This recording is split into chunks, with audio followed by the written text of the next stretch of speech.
ভুটান। হিমালয়ের কোল ঘেঁষে থাকা এক শান্তিপূর্ণ দেশ হচ্ছে ভুটান। প্রকৃতির নৈসর্গিক সৌন্দর্যের এই দেশটির সংখ্যাগরিষ্ঠ মানুষ বৌদ্ধ ধর্মের অনুসারী। পৃথিবীর মধ্যে ভুটানই একমাত্র দেশ যেখানে মুসলমানদের জন্য কোনো মসজিদ নেই। দেশটিতে মসজিদ নির্মাণ সম্পূর্ণ নিষিদ্ধ। এমনকি মুসলিমদের প্রকাশ্য নামাজ আদায় করাও দেশটির আইনে দণ্ডনীয় অপরাধ। এত বাধা থাকা সত্ত্বেও ভুটানে দ্রুত হারে বাড়ছে ইসলাম গ্রহণকারী মুসলিমদের সংখ্যা। ভুটানে প্রকাশ্য ইসলাম প্রচার নিষিদ্ধ হলেও দেশটিতে গোপনে গোপনে চলছে কালেমা পাঠ।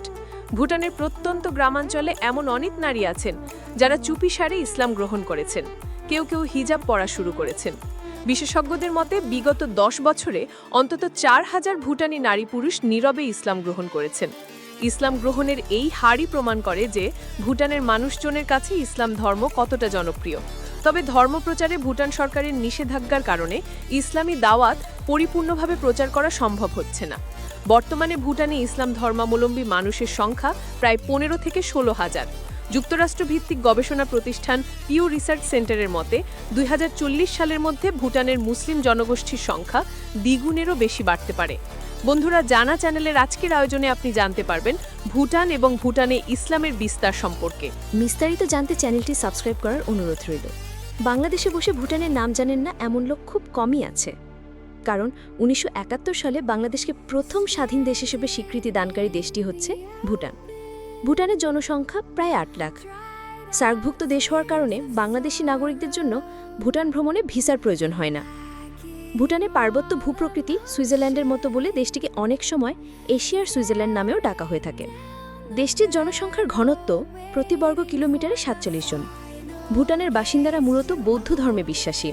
ভুটানের মোট আয়তনের 72% বনভূমি রয়েছে। ভুটানবাসী প্রচুর গাছ লাগাতে পছন্দ করে। দেশটির রাজারানীর প্রথম সন্তানের জন্মদিন পালন করা হয় 1,08,000 গাছ লাগিয়ে।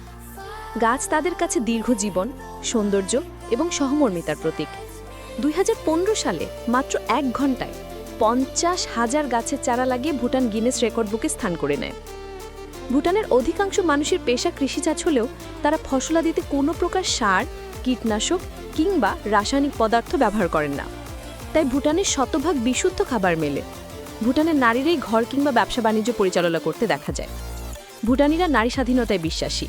এর পেছনে তাদের যুক্তি হল তাদের নিরাপত্তা ও অর্থনৈতিক মুক্তির জন্য নারীর ক্ষমতায়ন অপরিহার্য। ভুটানের রীতি হল বিয়ের পর পুরুষরা যায় শ্বশুরবাড়ি। সাধারণত নারীরা বিয়ে করে স্বামীকে ঘরে তুলে আনে। শুধু তাই নয়, অভিভাবকের সম্পত্তির সম্পূর্ণ ভাগ কন্যা সন্তানীরাই পেয়ে থাকেন। এ কারণে ভুটানে নারীদেরই রাজত্ব চলে। শান্তিপূর্ণ এই দেশটি বহির্বিশ্ব থেকে অন্যদের তুলনায় যোগাযোগ বিচ্ছিন্ন বলা চলে।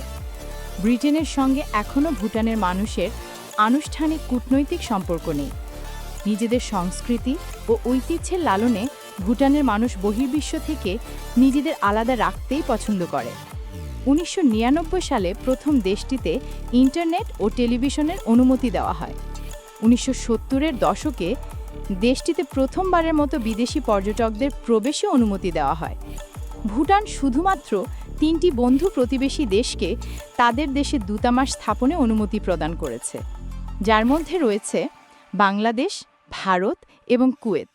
বিচ্ছিন্ন মনোভাব থাকলেও কিছু আন্তর্জাতিক ইস্যুতে তারা যথেষ্ট এগিয়ে। যেমন 1999 সাল থেকে ভুটানে পলিথিন নিষিদ্ধ করা হয়। তাছাড়া তামাক সেখানে পুরোপুরি অবৈধ। দারুণ সুন্দর পর্যটন অঞ্চল এবং মনোমুগ্ধকর সংস্কৃতিতে পূর্ণ দেশটিতে এখন পর্যন্ত ঘুরতে যাওয়া খুব সহজ কাজ নয়। এর পেছনে রয়েছে দেশটির রক্ষণশীল মনোভাব।